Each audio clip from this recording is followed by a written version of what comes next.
Hi guys, good evening. It's me, Normie. Ito, dito po kami sa taas, sa third floor.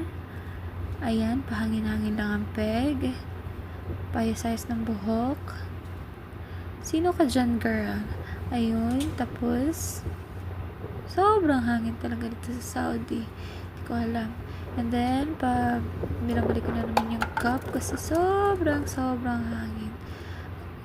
Pasensya na sa mukha kasi sobrang stress lang talaga ni Soken. Ayun. Sino ka dyan, girl? Ayun lang. Ayun. Sino ka dyan?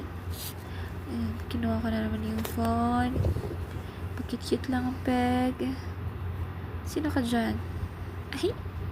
Tapos, tinoto ko na naman sa aking alaga. Ang hilig-hilig talaga niya maglaro sa mga sand. And then, ayan.